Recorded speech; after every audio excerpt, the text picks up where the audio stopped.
And we don't think much about water anymore, you know. And we turn the spigot on, it's there.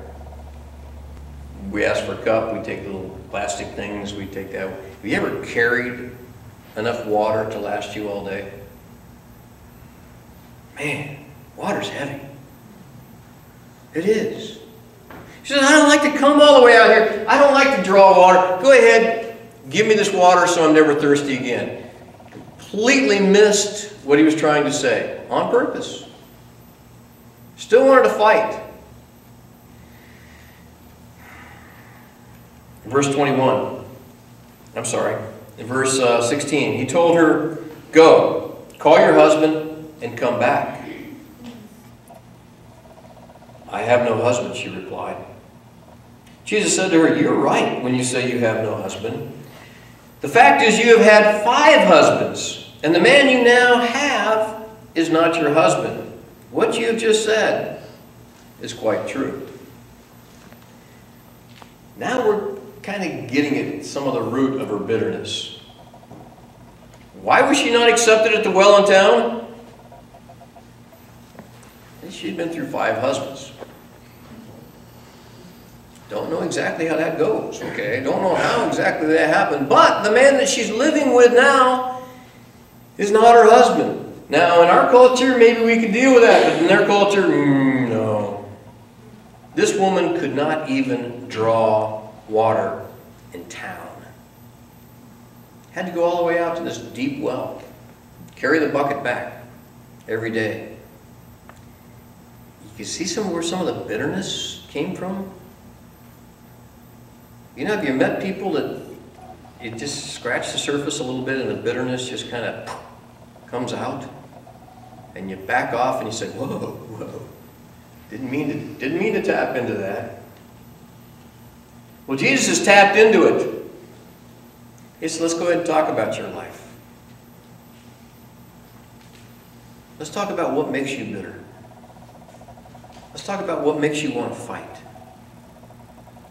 I don't know if you've ever had this in your life and someone's actually got down to brass tacks with you, got down to what it is that is really eating you. Maybe it has to do with some sin, something you knew was wrong, or a series of sins, things that you've gone on and you just haven't dealt with it. And you've just been pretending like it didn't happen, even though the pattern happens over and over and over again. In some relationships, the pattern seems to happen over and over again, and you never dealt with it, but maybe somebody tried to help you deal with it sometime. And maybe it was a sermon. Maybe it was something you read in the Bible. Maybe it was a program. Maybe it was a counselor. Maybe it was a close brother or sister who says, you know, we've got to talk about this. And it comes down to actually looking at your life in a real light. And it's very, very uncomfortable, isn't it? And you know what happens when you get to that point with some people? They cut and run. Want to be anywhere but where they're at right now. Want to talk about anything but what you're dealing with right now, because they don't want to deal with some root issues, some of that sinfulness in their life. They don't want to deal with it. One of the classic things you do is you start a religious argument that you can't win. When people get to that point that they have to face their sinfulness, they like to throw out something like, well, what religion is there anyway? Which one do you follow? Buddha? Which one do you follow? Muhammad? Judaism, Christianity? Which one do you follow? And look at what your Christians have done. Which church do you go to? Do you deal with the Lutherans, the Methodists, the Baptists, the Christian church? But I mean, look at, there's so many of them and you guys can't even get along. Why should I even listen to you? Why should I look at my own life? Have you ever experienced that? And then you try to, well, okay, let's talk about that. No, let's not. This is an unwinnable argument. This is something that I'm just going to throw up as a smokescreen because I don't want to talk about what's going on in my life. Guess what this woman does? She says, verse 19, "Sir," got a little bit of respect there for the first time.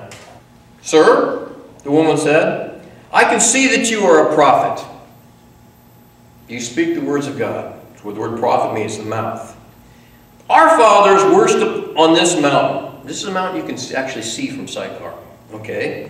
"And you Jews claim that the place that you must worship is in Jerusalem." Let's get back to this unwinnable argument. You see, at one point, the northern kingdom did establish another place to worship, Mount Gilboa, because they didn't want people going to Jerusalem. And they said, "This is where you got to go to worship Yahweh." But the Jews said, "No, the only place to worship Yahweh is in Jerusalem."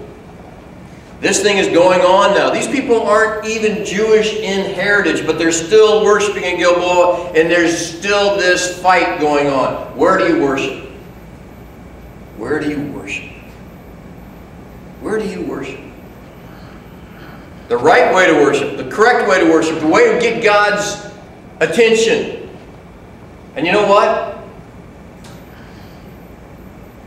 She just didn't really want to deal with the things in her own life.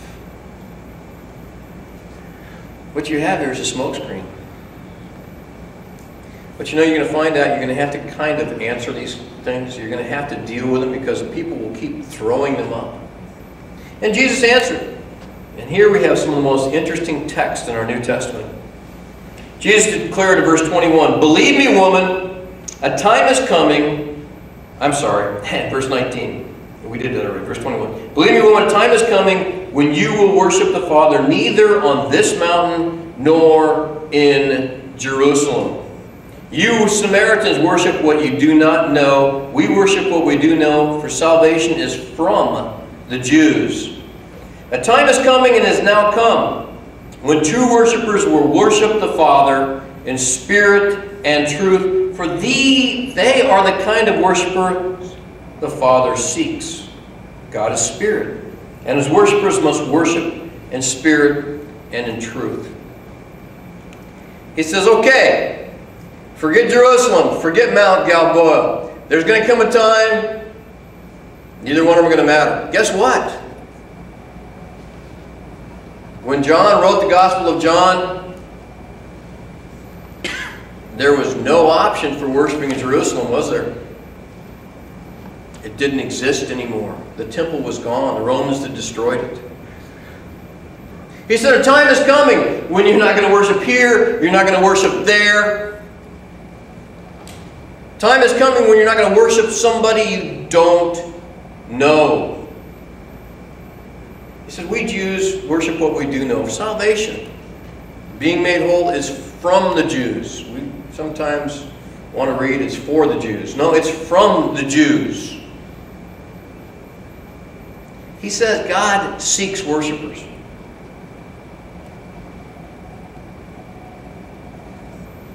He seeks a certain kind of worshiper, though. The rest of them he can do without. Those are the ones who worship in spirit and in truth. Now, the spirit question has to do with where. Do we go to Jerusalem, or do we worship here at Mount Gilboa? He said, God is spirit. God is everywhere. It's not a matter of where. Matter of fact, on the front of your order of worship today, you got this little sign, says, worship here. Where do you have to go to worship? Wherever you're at. God is spirit and God is there. One of the biggest injustices we do in churches is call them places of worship. Houses of worship. We do that, don't we? We come here to worship. Bring in the light. We're in God's presence. Let's be quiet, God's holy temple. Right?